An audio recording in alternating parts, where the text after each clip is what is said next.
This is episode 90. It's How You Say It, featuring Corinne Vargas.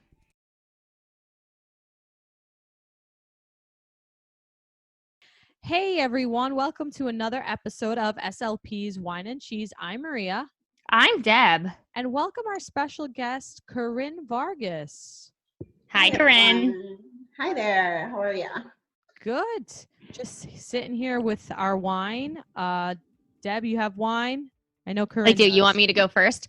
Yeah. Tell us what you're I'm drinking 19 Crimes. It's the Cabernet from 19 Crimes. It's a 2018. It's good. I like it. I kind of like this brand. I can't say the Cabernet is my favorite of the ones that I've had, but I still vote drink it. They have a rosé that I had the other day, and I would prefer that right now. But it's good. I drank it all. Yes. Right. Got it. Let's see how that happens. Yeah, it does. It happens to me often. I'm like, wait, I thought that I had wine, and then I'm like, oh, I drank it all. Mm-hmm. It's the saddest thing. I don't know why it keeps happening. My rosé. I have rosé. I'm saving it. I'm just gonna wait for the weather to be a little bit warmer. So I'm having the next best thing, I guess you could say. I'm having Chardonnay, but shout out to Eric Kent Chardonnay. Check out the show notes to where to purchase this wine, because this is sponsored wine. So if this, Maria gets all the free wine. Well, I What's send that? emails, Deb. I send the email and they mail it to me, and I would assume I'd be coming to your house so we could record together and we could share the wine, but I'm not going to do that now because we're in quarantine. So it looks like I will be drinking the wine. I mean, that is a pretty good story. I think that would hold up in court. Yes. I had good intentions, right? Yeah. Isn't it all about intentions? Yeah, I don't know. I don't know who said that it's the thought that counts, because I like actions. So, but well, it's very. You know what? I didn't get to talk about my cheese, which I'm concerned. It doesn't taste that good. It's mozzarella. It said the sell-by date was July. It just doesn't taste good, and I keep eating it. So if I have to leave here abruptly leave, that's why. Oh, I don't even have cheese, so it's going shopping Sunday. So, but anyway, I just have this free Chardonnay. Awesome. Corinne, what are you drinking, and are you eating anything? Good questions. I'm drinking Smith and Hook. It's a Sauvignon, a Cabernet Sauvignon. It's a red. I do reds in the spring, fall, winter, and whites in the summer. And I picked it based on a family approach, which was what is left, which is the least left on the shelf, which means it has to be good, right? Right. It's pretty good. It's a 2017. It's pretty juicy. It's got vanilla and currant in it. I'm really enjoying it. I did have my cheese last night. I had some Chicago deep dish. So, ooh, delicious. In honor of this, I'm not eating anything, but I do have some leftovers that I'm going to dig in after. Wow. So I vote drink it for my wine. What about you, Corinne? I vote drink it as well. It's delicious. Nice. All right. Virtual cheers right here. Cheers. Cheers. Friday. Yes. It's officially happy hour time. I got new wine glasses. They said they're unbreakable, and I was like, I'll see about that. Please report back. I cannot tell you. I will. I actually, my mother stopped by in quarantine. We've both been quarantined in our own places with our own families, and she hasn't seen anybody, and she came over just briefly, and she said, oh, you have no wine glasses. I go, because I broke all of them. So, yeah, it's my favorite pastime. I just, have a wine glass, break a wine glass. But we'll see. Unbreakable. All right. From Wayfair. And it's got a little design. They came out of the box, and my fiance was like, uh-oh, these are fancy. And I was like, don't you worry. Is that like an early wedding gift, Deb? No, I bought these for, for myself? No. Maybe. No, sure. Should you justify things that you buy like that? No, it just seems like a very big wedding present. And I got you glasses. Did you break the ones I got you? The ones that were doubly insulated so you could. No, those ones, they're supposed to go in the freezer. They're for cold wine. Yes. Yeah. And Okay. no, those are plastic, so they're not breakable. That's why. And I'm drinking a red wine, which is supposed to be room temperature. So Got it. I also think No. during quarantine, I don't think you need an excuse to buy things. I think that's a big change during this time, that you're allowed to do and buy whatever, just, little presents to yourself over the week. Keep things interesting. I am trying to be on a spending freeze. Well, now I feel like my bank account's quarantined. True. You realize how little things you need, I feel like sometimes. Yeah. Like I just made bagels now, and like last week we made tortillas, and like I would never have done that if I was working right now, So, yeah, my sister made bagels. You made bagels? Yeah, with Greek yogurt. Oh, fancy. Yes. Good for you. It was, I don't know. And they added some cinnamon and some raisins in there, but anyway, fancy. Let's talk about I made a cake. Oh, wow. Oh, yeah, you did. What kind of cake? I'm a big sweets person. I mean, big sweets I've been on a couple podcasts this week, and I've talked about cake on all of them, so might as well talk about it on my own. I made 4 cakes. I made a funfetti cake, a strawberry cake, a chocolate cake, and a vanilla almond whiskey cake. Sunday was cake day, so I made a bunch of cakes. And the takeaway is that a lot of manipulation goes into the cake baking. And a lot of cake must be discarded in order to have a very fancy cake and not a Pinterest fail cake, which I had one Pinterest fail cake. But I do like cake, and I think we should all just, take the time to have a cake day, because it has influenced mine and Mike's entire week cake day. So two questions for you. What are you doing with all this cake, though? If it's just the two of you, are you giving it to neighbors? Are you shipping it places? we are keeping the cake. Well, one cake failed, so we were like, in 101 Dalmatians, they're like 15 puppies, and then they're like 14. Oh, yeah. We've lost one. Oh, that's the sad part. But no, Lucky comes back, but the cake did not. The cake did not. No, so with the 3 cakes, we have 3 cakes left. So then what I did with it was I froze half of the vanilla cake. I stacked the chocolate and strawberry cake, so it was like just a 2-layer cake. And then I threw out half of that cake when Mike kept eating it. So I have a proposition for you. Since Maria's getting all the free wine, I'll trade you some Chicago pizza for a cake. You want to ship a cake? Yeah, I'll ship you a cake. I mean, I can't promise what happens after it leaves here, but you'll get a cake if that's what you'd like. Get this girl some cake. Get that girl. I love that. The almond sounded delicious. Oh, that one was my favorite cake. I was like, look at this adult cake that I made. The first one was chocolate with strawberry, so it was pink brown, and it had purple icing because it was like blueberry icing. So it looked like, like a birthday cake for a little girl. So naturally, Mike loved it. And so those 2 were from a box, and then I was worried he was going to think I didn't love him if I made him a box cake. So then I made a from scratch cake. And then I put some whiskey in it. He could care less about that cake. He want was like, that cake, Deb. Yeah, it was good. I loved it. He wanted the pink cake with the purple icing. I mean, I should have known. All right. He's very sensitive. So he's a Cancer, like us. Yeah. Oh, what's your horoscope sign, Corinne? Scorpio. Oh, Scorpio. We're compatible. Yeah, I was just gonna say we're all very compatible with each other, but water signs. If I run into another Scorpio, sometimes it's an issue. Oh, I don't know anything about that. Even though I do have a astrological tattoo, but I don't. That doesn't mean I know anything. That just means I'm impulsive. People are like, "Why do you have that tattoo?" And I'm like, "'Cause my grandma's dead." Okay. It's not a good idea. Yeah. No, because I was actually, I haven't not gotten a tattoo. My brother, all of my family has tattoos, and I've really wanted a tattoo. And I wanted to do one in memory of my dad, who passed away about a decade ago.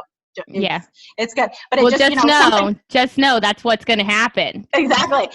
it's funny though, because exactly that reason I was planning on it, and then COVID hit us, and now But if I apparently I think if I went to Georgia, that's an essential business, so I think I could do it there, right? Oh, I mean, I think so.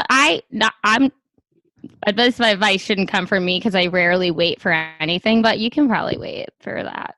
I'm still waiting for it to come to me what I want. I have ideas and where I definitely want something small on my wrist, but I have had a couple of like sketches, but never actually like went to the parlor and was like, all right, draw this up, like mock this up. But I have me too. Have you guys heard? That's kind of a new trend of getting the actual speech wave of the voice of whoever I've looked at that, and then also you can get one that scans and then like a computer could read it and it would sound like that. Yeah, that's crazy. Robot style. Yeah.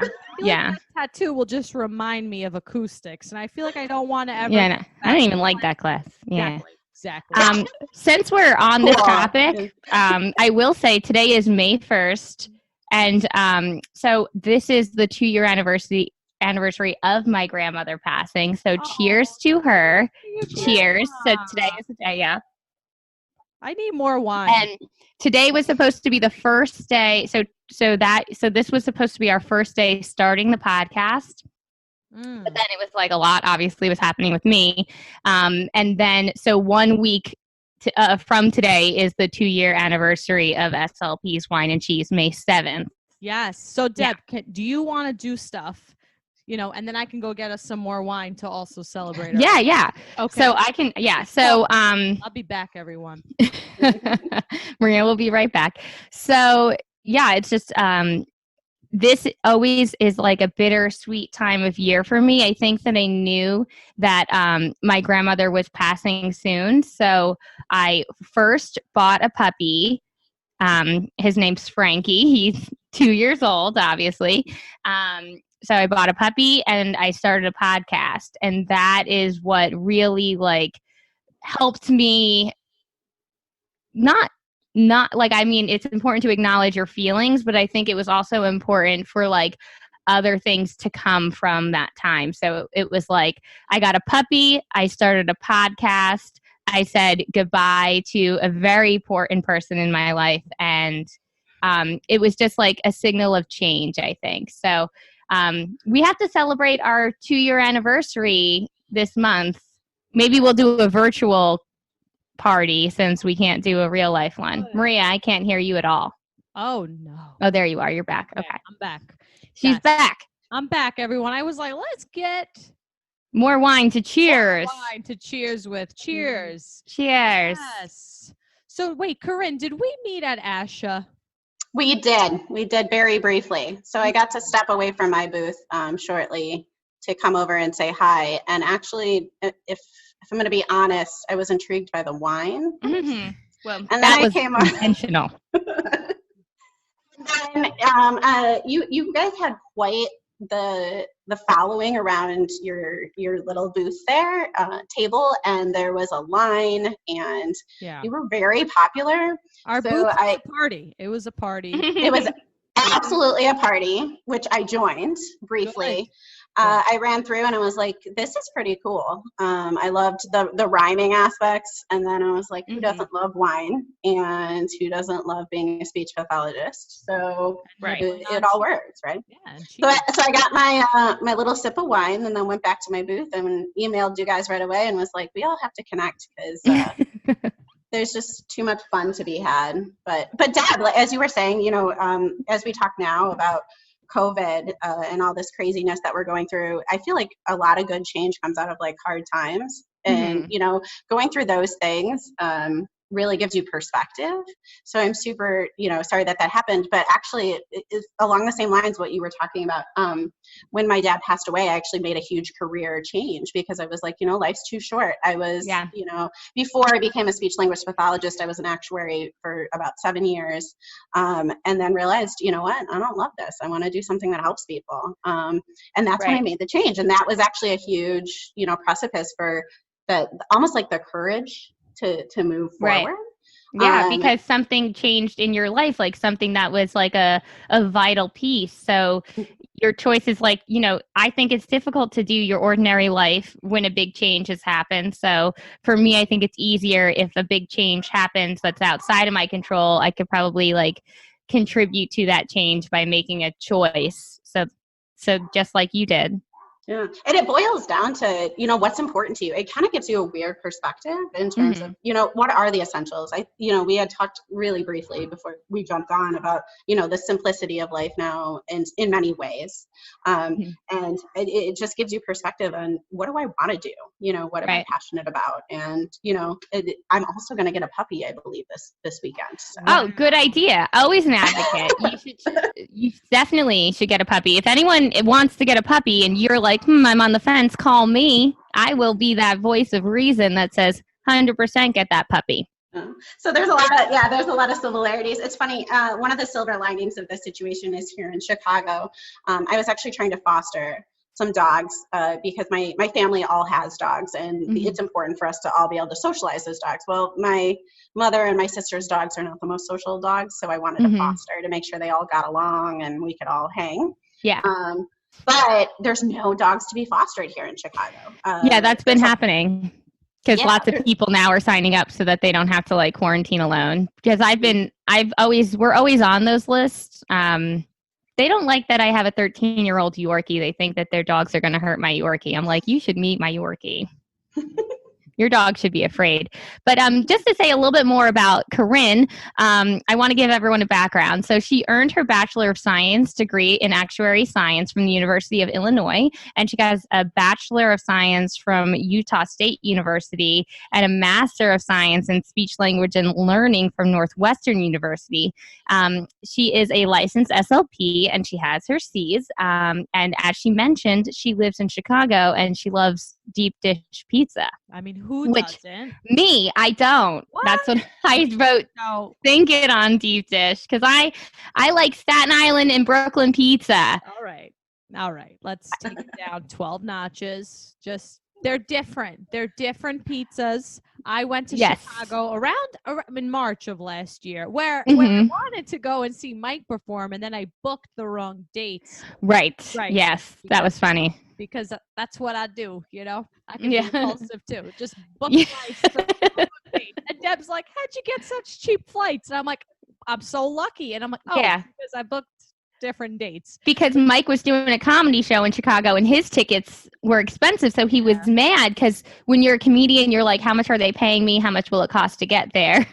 Yeah, of course. You have to factor that in. Right. So when we went to Chicago, I went to Luminalti's and I liked them. I did not like Giordano's, but Peapod's was so far away and I wanted to do like touristy things like the bean and the top of the tower or whatever, the sky. Sky deck. In Chicago, it's the Sears Tower if you're a true Chicagoan, but it's the Willis Tower. I think official. But yeah, if you're an old school Chicagoan, it's the Sears Tower. Yeah, so I didn't get to go to Pequod's, but Mike did recommend oven grinders, and that was great. So that was my favorite, but I didn't try Pequod's. But I will go back to Chicago, and we'll have to meet in person again. Did you get that absurd garlic bread that covers the entire table? Yes, I did. I got that. We got red wine. Yes, of course. Definitely. I wonder how that's going to work going forward because just for all the listeners, the bread doesn't stay on the plate. It actually goes beyond the plate and goes on the table. Yeah, so for sanitary purposes, it's delicious. But it's maybe they could put some paper down. No, I was like, okay, let's fold this. But I'm getting really hungry. So I'm gonna talk to Corinne now. So Corinne, all right. So you started as an SLP, and in 2014, you started a consulting business, correct? That is correct. So what's that like working in that field? Because you're our first guest to come on where you work in that part of speech. Makes sense. So it was actually something I went into the field knowing. So, as we talked about before, graduating in actuarial science, I was in consulting actually with Deloitte in the business world for 7 years and realized that the communication components were so important. And I had moved up pretty quickly because I was able to read a room and kind of, you know, pivot and work off of kind of the feedback from the different crowds that we were presenting to. I loved it. It helped me to advance my career, but I realized that's what I was passionate about is, you know, mentoring younger staff and that sort of thing. And I knew, you know, not the ins and outs, but kind of how I felt and, you know, how I was able to read feedback. So I went back to school to try to figure out what is the science behind communication, and really started to learn exactly what, you know, all of us as now speech pathologists do. So did you guys start straight out of school as speech paths? I did. Oh yes. yeah, we just went straight through. Yeah. I had so much respect once I started learning the different aspects in terms, you know, of pragmatics versus vocabulary versus content, you know, just expressive and receptive, that actually maps very well to the business world. And for lack of better terms, I feel like there's so many people in technological backgrounds and different types of industries that are great at what they do, but not great at communicating. Right. So it was this piece that I realized in terms of coaching my peers as well as some of the younger staff that was a differentiator, but also really excels people regardless of what you're doing with your career. So I went back and kind of learned the science, everything that you guys started straight out of the gate with. I got to go back and learn and kind of now apply. And I use the exact same framework now for businesses and professionals from around the world. So it's different because usually SLPs are working with people with a certain disorder, but you're working with typically developing, functioning people who have a job, who are just trying to advance their career and do better for the company. So I'm sure you don't. Do you work with individuals with negative behaviors? And you know, it's like, you know, we have the kids like screaming, or you know, the cameras on their forehead now. So, but now you're in a little bit of a different. Are you still working in consulting? I am doing, yes, I'm still working in consulting. And yeah, I'm typically hired by a corporation. I work with a lot of individuals too, in a lot of different realms, right? So we're doing presentation skills, we're doing interview skills. I do a lot of accent modification. So that was actually my initial focus, was kind of breaking down those communication differences, because even more than kind of the way that we judge each other based on the way that we look. If you get on the phone and you hear somebody that speaks slightly differently than you, whether it's a dialectal difference or an actual accent, there is a certain connotation that comes with that. So allowing those professionals to kind of add to their tool set, I like to tell people that I'm not taking away from who they are or where they come from, but allowing them to learn another way to communicate when it's necessary, right, to reach the broader mass. And it's funny because likes like is what I always say. We all like people that are like us, and if you sound different, people are distracted more so by the way that you sound than by what you're saying quite often, especially if that accent or that dialect is significantly different. So it's fun work. So in terms of unruly clients, I will say that I deal with a lot of different personality types, and a lot of different companies will hire me to work with different individuals on their communication styles. And the cool thing is I use the exact same framework that everyone uses for little kids, for adults with disorders, for professionals that are within the business world, the exact same framework. So any speech path could do this. Do you have like an assessment, and then you like make a treatment plan, and then you like measure their progress? So that's what you mean by the framework? Exactly. So formal, like assessing our accent, like do I have like a New York accent? Is it absolutely? You do. Oh gosh. You do. All right. It's who I am. One of the coolest things I actually learned in my master's program is the standard American English dialect is Central Michigan. I'm not sure if you guys knew this. But it's actually interesting. So Chicago, which is also an accent, I have one for sure, is the closest to a standard, but I don't have that like thick Chicago accent. The most standard American way of speaking, so to speak.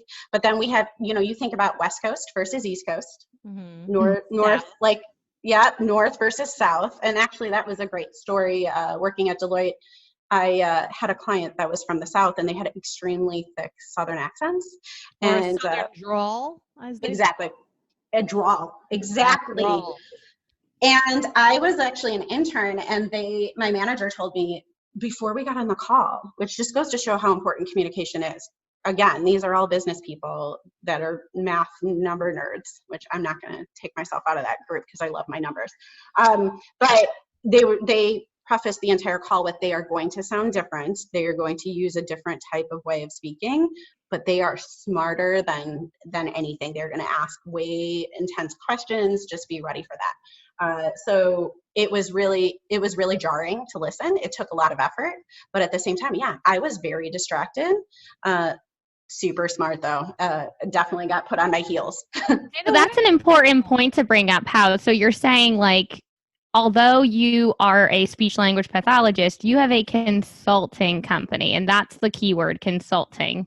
Because I took the I'm certified in accent reduction as well, but because that's not a disorder, it's not something that you can treat or diagnose or bill for, but you can bill yourself as a consultant, and that's the service that you're providing, because there is no pathology there. You're just working on means of communication. And exactly. Yeah, I haven't really used it, and I wanted to, but I haven't gotten into it. So at Northwestern, actually, it's funny because when I was applying to grad programs, I actually applied to 11 different programs throughout the United States, because I said, like, if I'm gonna go back and change my career, I'm gonna go someplace sunny. So I went all across California, did a coastal drive to visit all these campuses, and then I, applied to Florida State University, and then for family circumstances, actually exactly what we talked about earlier, I applied to Northwestern. It's close. I grew up in the suburbs of Chicago.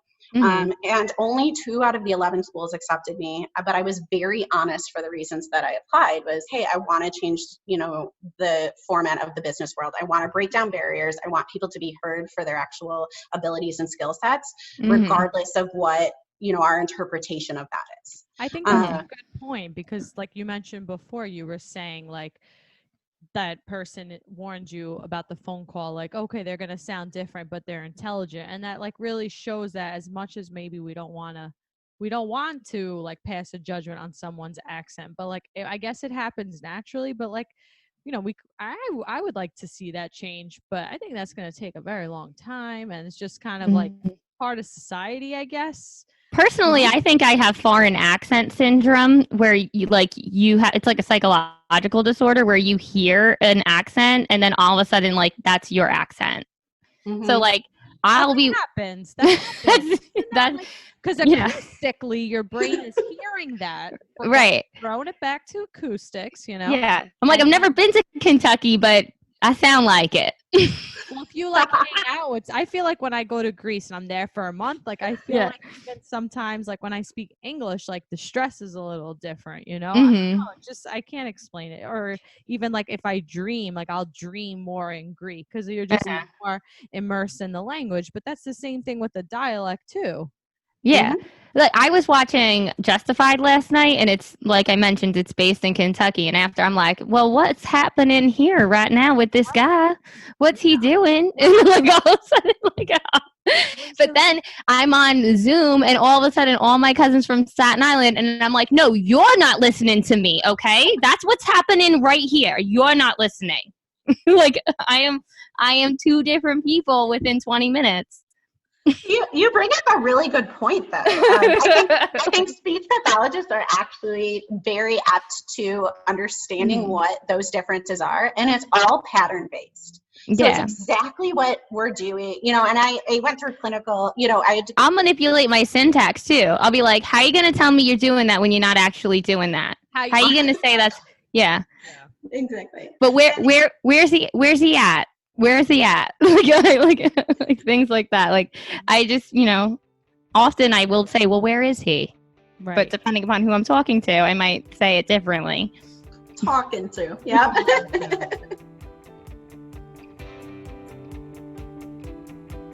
This episode is brought to you by The Sensory Studio. The Sensory Studio is a pediatric private practice with 2 convenient locations in Staten Island, New York. Traditionally, the Sensory Studio offers school, center, and home-based speech and occupational therapy through private medical insurance. Right now, the Sensory Studio is offering teletherapy sessions for speech and occupational therapy through a simple email link to all New Yorkers. Please email them at info@thesensorystudio.com or call 718-979-5678 to reach their parent coordinator. Also, check out the show notes for more information. And now, back to our interview with Corinne Vargas. How do you assess, like, people? I guess you're assessing, like, vowels? Like, because that vowels is what really drives the accent, correct? And prosody and stress. Exactly. Prosody, stress, intonation. There's a lot of different components that go into it. And it's every aspect. It's crazy because it was so cool going through grad school with peers that were so interested in children and, with TIA and those different aspects. And I loved it too. I have a background. My mom actually had a stroke when I was young.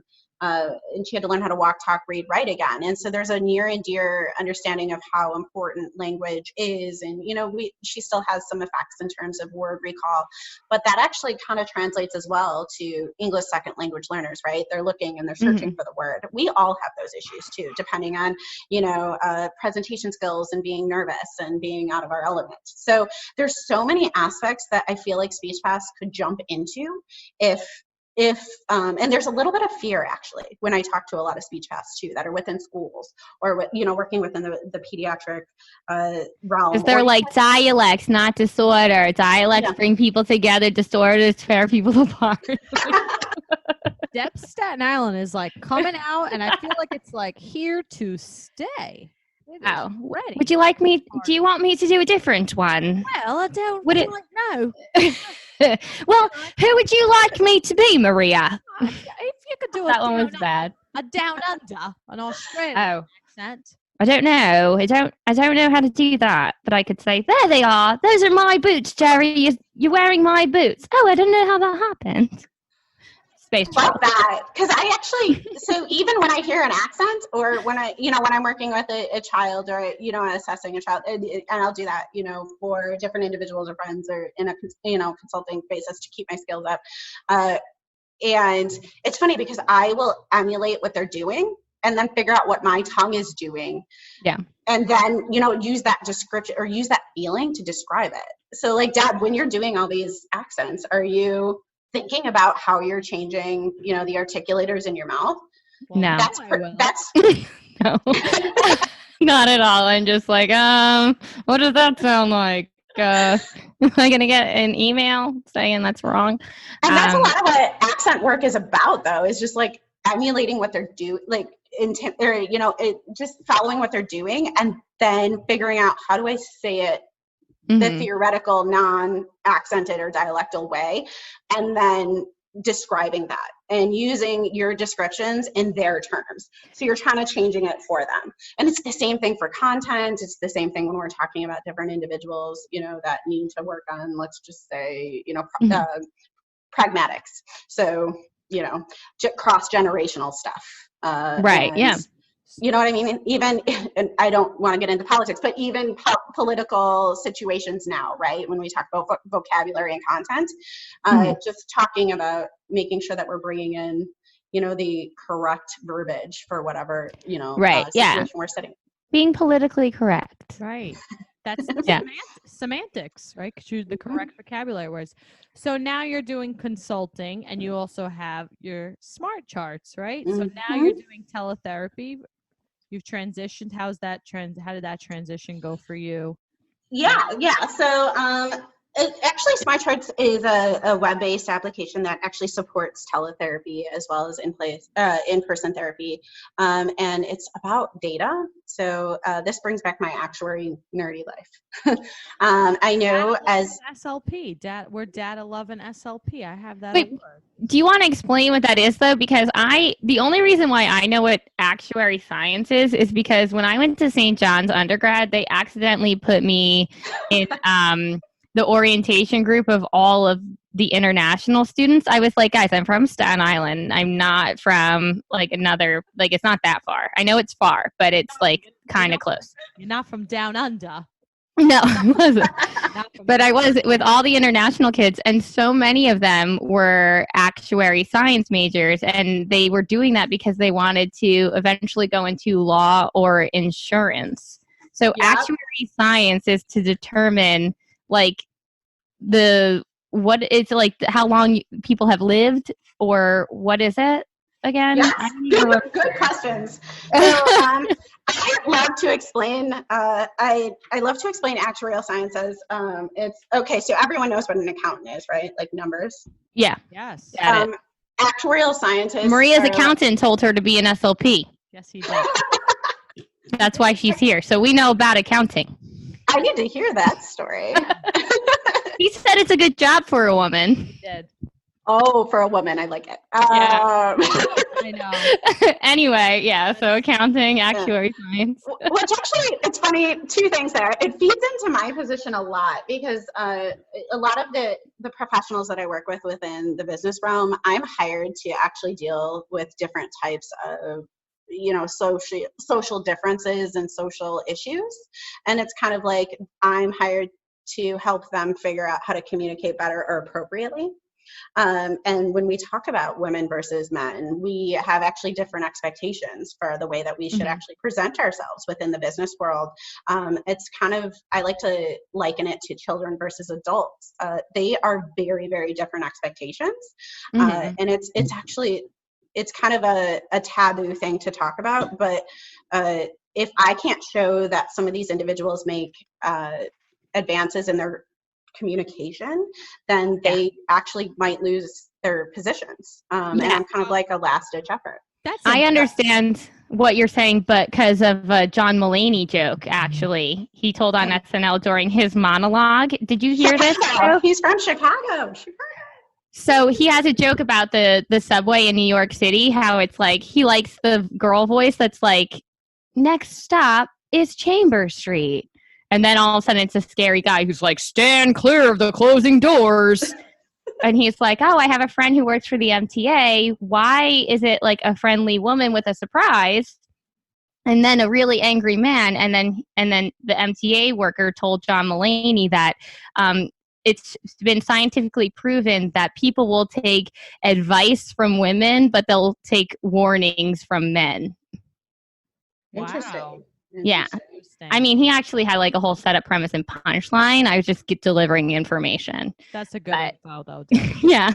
What are the expectations for women presenters versus men? I'm just like, yeah, that's a really great question. So not to get into political aspects, but something I noticed years back when our last presidential race is I think Hillary Clinton was significantly coached this last time because women are not allowed to have, for lack of better terms, our RBF, resting bitch face.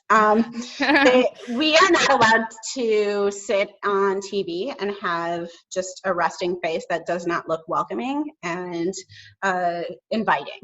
However, male politicians, male executives can sit there looking exactly like they look and whoever they are, whether it's an inviting face or a grumpy face, and that is okay.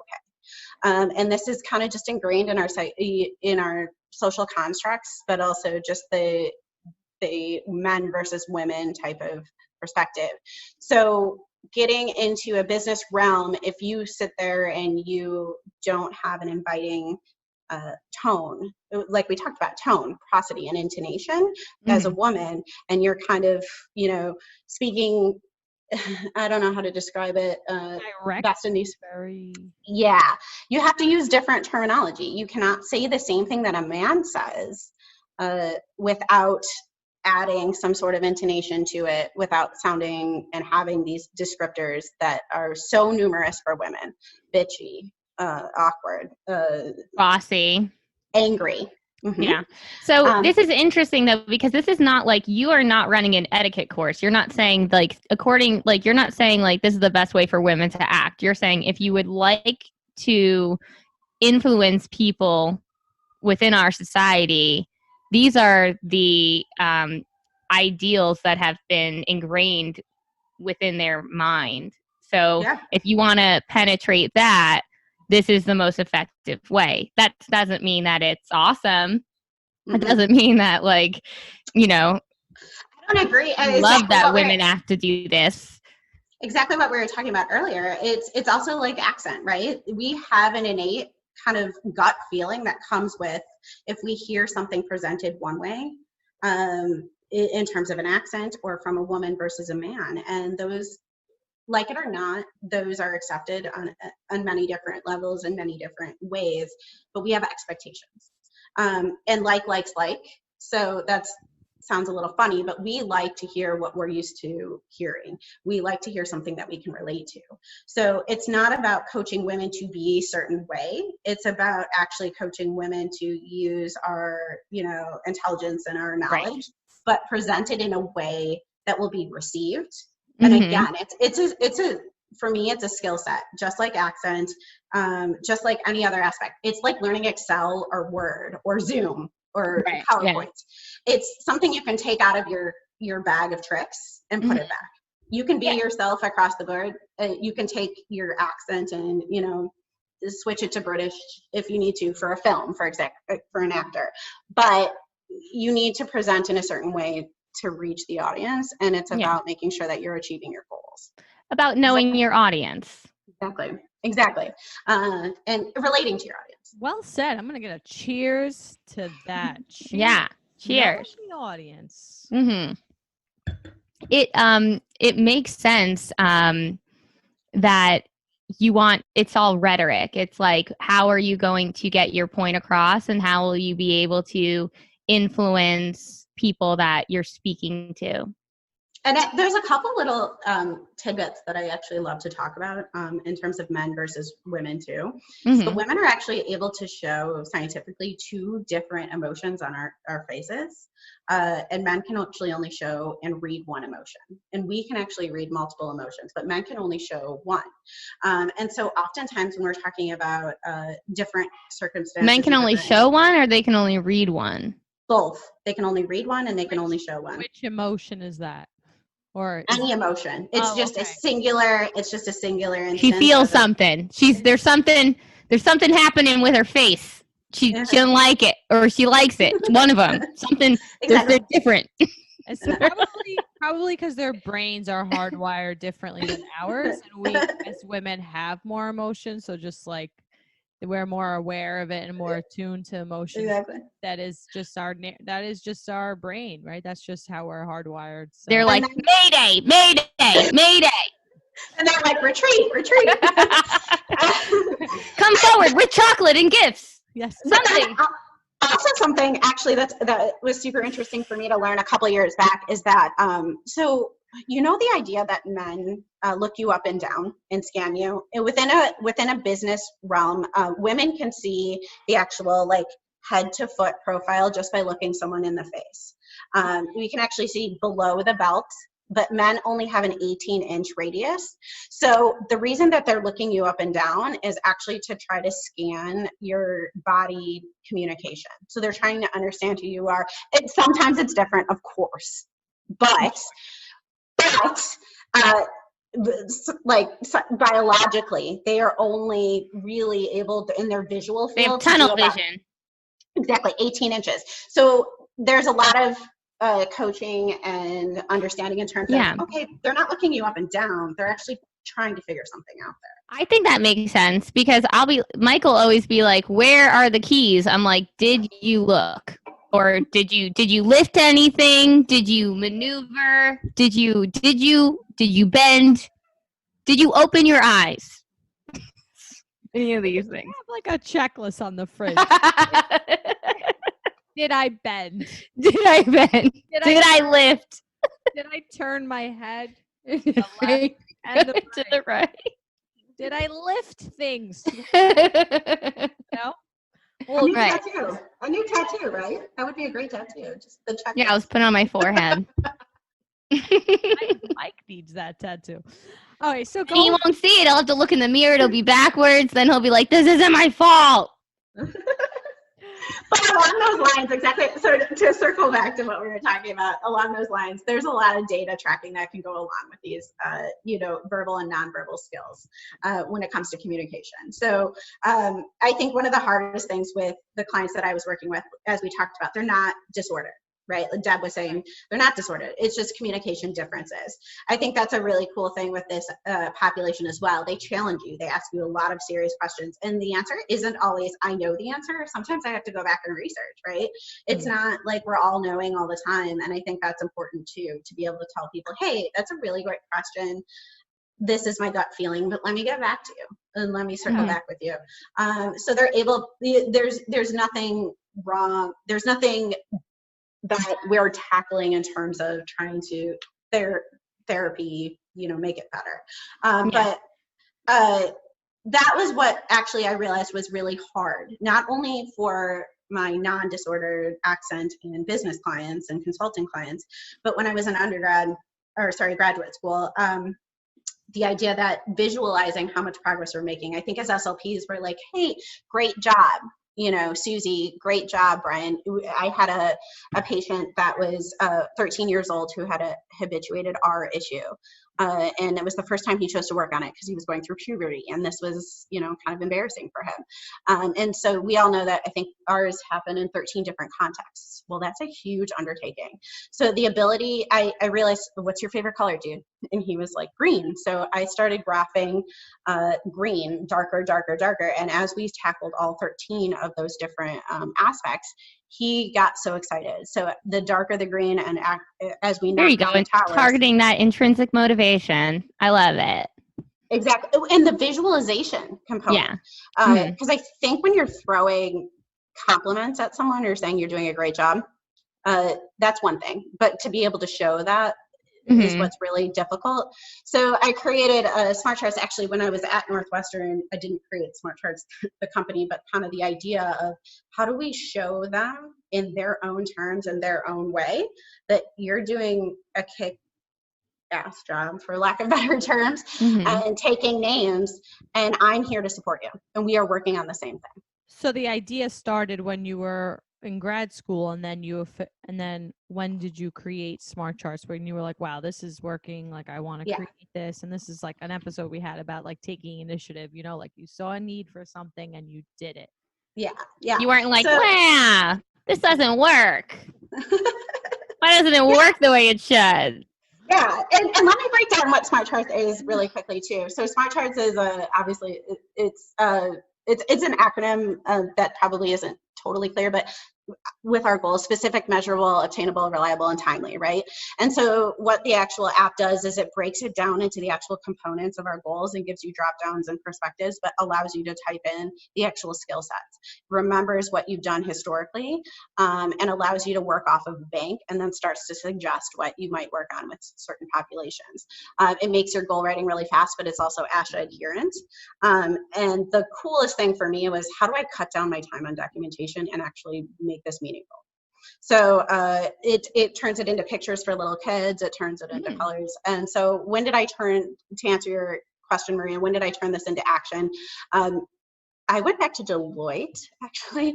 They became my first client, and they wanted to buy the framework that I created at Northwestern, just because I was creating Excel sheets and my nerdy actuarial stuff. Deb, we never answered that question either. I'm an accountant. I'm an accountant to like the millionth degree. Actuaries just love stats and just stats on people. Yeah. Stats on people. So it's like, if you're an insurance company, then it's like, this person is going to live, so you can give them insurance. So or they're like, this person not going to live. Yeah. Don't give them insurance. There's four different, exactly that, like mortality tables. I used to joke with my friends, because no one knew what it was, at bars. What are you? I'm an actuary. What does that mean? And I'd be like, I'm going to predict when you die. Yeah, as a joke. But we use, are you risky? It wasn't funny, but they use mortality tables and all these number things. Like along came Polly. It's exactly along came Polly. But you could do it for life, like we were just talking about. I did buildings falling down, hurricanes, and people Wow. losing limbs. So Wow. All right. So I'm looking at the My Smart. So it's statistics on disasters. So did you predict like coronavirus? Scenarios. I guarantee you right now that actuaries are trying to figure out how much this is going to cost us in the long term. So they're figuring out, for insurance companies, how do we make sure that everyone's covered and insurance companies are still making money. So I think that was my reason to change, is I didn't want to work for the man. I wanted to work for individuals. Nice. Right. Yeah. I'm looking at mysmartcharts.com. So it's like live session tracking. So like you'll have it up while during the session in person or now on teletherapy. And then they could see like when they're doing well, or they can see if they're hitting their target. And then exactly. So it's like immediate biofeedback. It's immediate biofeedback. And also from a speech language pathologist or OT or PT perspective, it allows you to track immediately and then hit end session, and it automatically writes your progress. Oh, wow. So that's impressive. And then actually maps the progress over time, and it creates a visualization. So for adults, that's like a graph. And then for, if you have little kids, you can create animations and pictures out of the app. And then, for older adults, I had a patient who loved the Green Bay Packers. So we used those emblems to start coloring in and doing stuff. So the idea behind it is to make data obtainable and understandable at all ages, and make it fast and easy for us as SpeechFast, because who really wants to take data? Who wants to take data and have to interpret it all the time, right? Not me. I hate it. No. Yeah. Wow. That's great. I just don't like wasting time, and I love numbers. So how do I make it easier for all of us? Right. And I love teaching, and I do love data because I want to know like that I've made a difference. I just hate like the obsession with data. So anything that can make it easier, I love. Like if it's contributing to my practice the way that you're describing, the way Smart Charts is like providing immediate feedback, it's eliminating that extra time required to create this note that's not helpful to you really. It's only like documenting that something occurred. But the way that you've constructed this, it's beneficial to the client, to the clinician, and then to all the administrative annoying people. Yeah, and it's got your back in terms of making this fast. And that was the whole idea is, what, let's let SLPs do what they love doing. Let's not actually take the time away. There's enough planning that goes into everything. And that's actually the cool part. I love doing that, right? Enabling people to reach their goals. But at the same time, how do we communicate other than, hey, you're doing a great job? Let me show you. Right. And for a 3-year-old, let's put that on the refrigerator. Let's print that. Let's send that to mom and dad and let them log in and see that individually.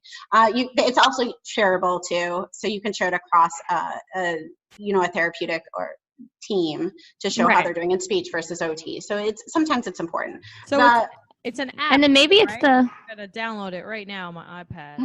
And then maybe it's like the only thing that somebody is like truly successful with in terms of like skills and academics at that point. Like maybe math is a constant struggle, and English is a constant struggle, and reading is a constant struggle. But if they're doing well, if you found an area in speech where you're capitalizing on their strengths and you're able to chart that and put that on the refrigerator, now that's going to contribute to that child's self-esteem and their motivation. They're going to be like, finally, I am good at something. Something is going well, and here's the proof. Now I know I can do more things. Exactly. And Maria, so it's a web-based application. So you have to go to My Smart Charts. Yeah. And the reason it's web-based, reason it's web-based is because it's HIPAA compliant. So meaning that we encrypt all the data and de-identify the information to make sure that you are covered as a professional. So you have to go to mysmartcharts.com.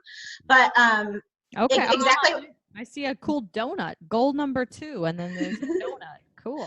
Visually and treatment tracking for clinics and schools. Okay. Well, check out the show notes. We'll have the link to this in the show notes. Anyone driving or anyone like try to do it now. I always tell everyone that. It's like disclaimer. And Deb, exactly what you were saying too. I think what was important before COVID, as well as during COVID, is the idea for parents, if they're traveling or international, to be able to log in and see how their child did. So maybe they're on a project in San Francisco and they live in New York. with the amazing thin crust pizza that you have.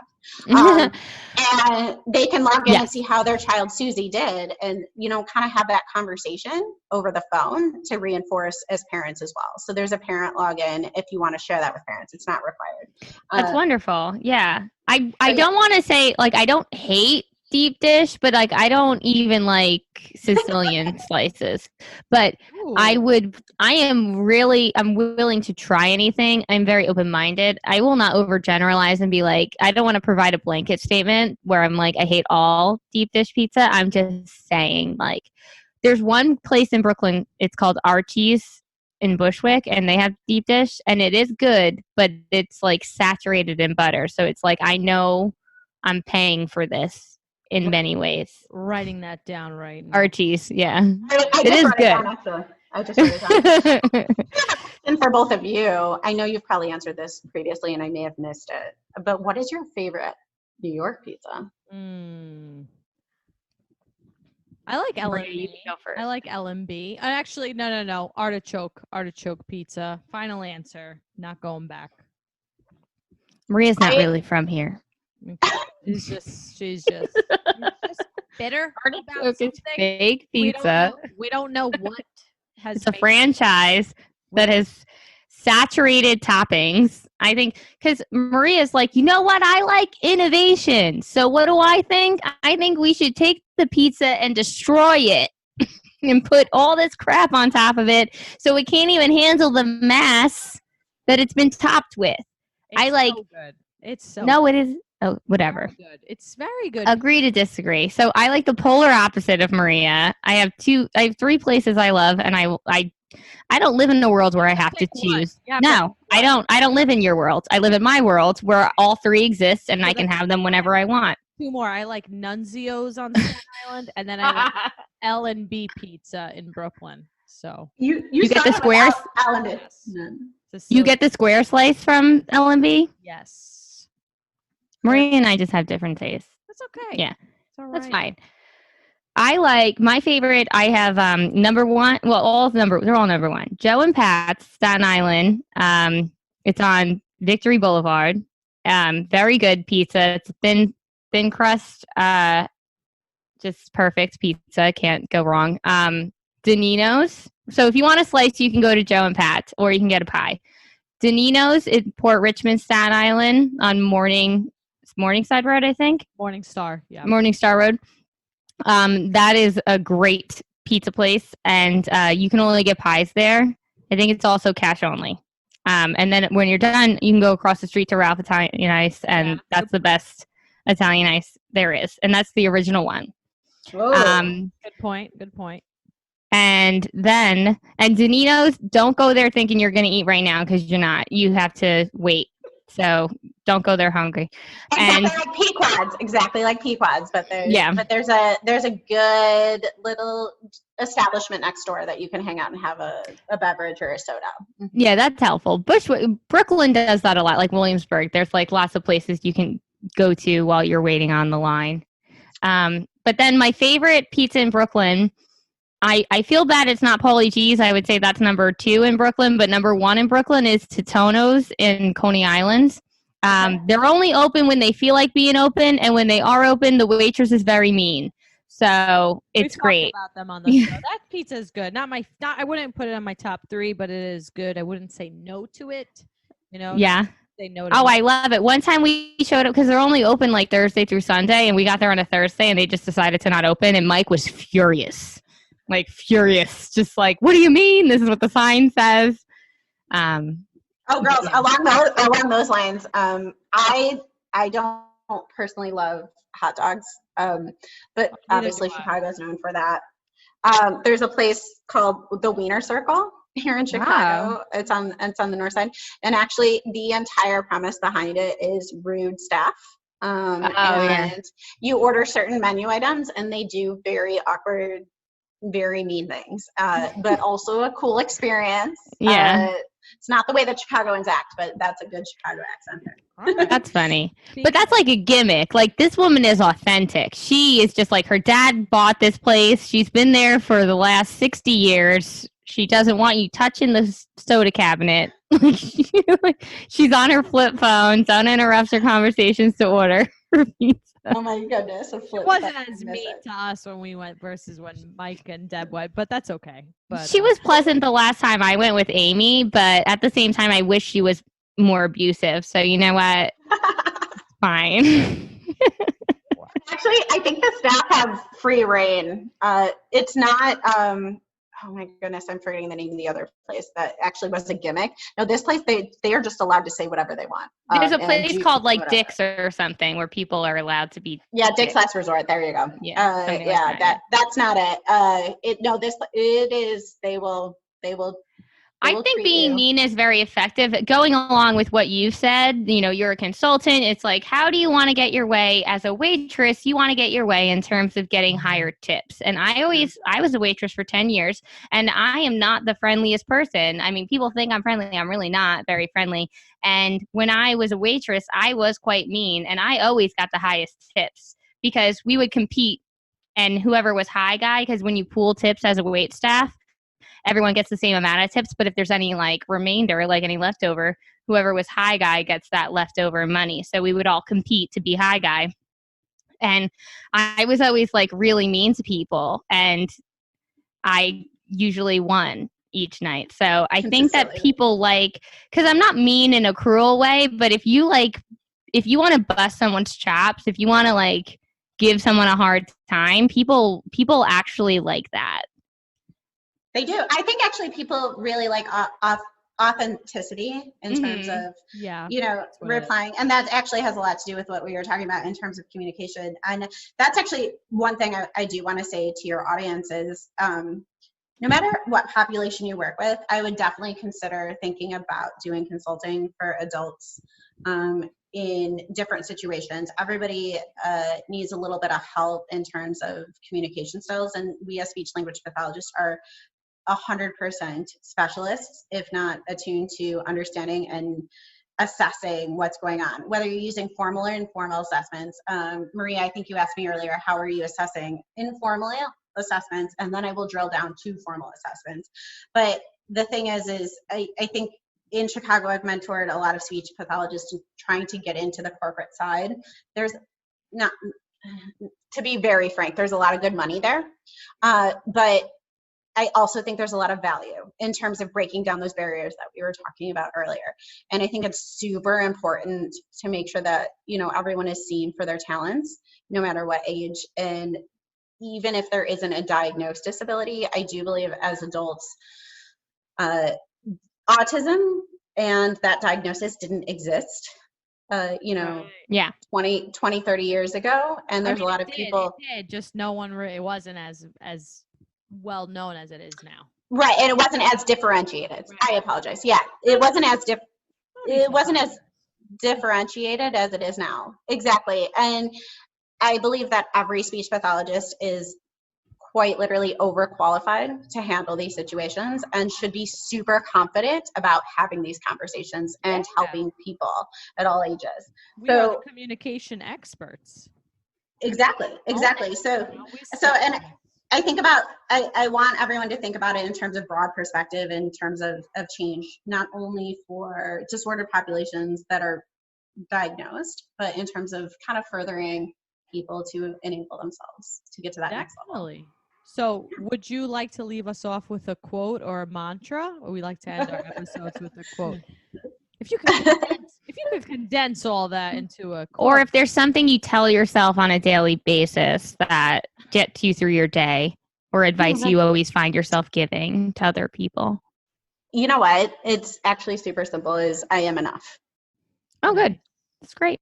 I know that sounds super cheesy, but I am enough. And finding the right people to get you there. And I think that speech pathologist is, whether we have to do a little bit more research and circle back, like I said earlier, or, help others achieve their ultimate potential.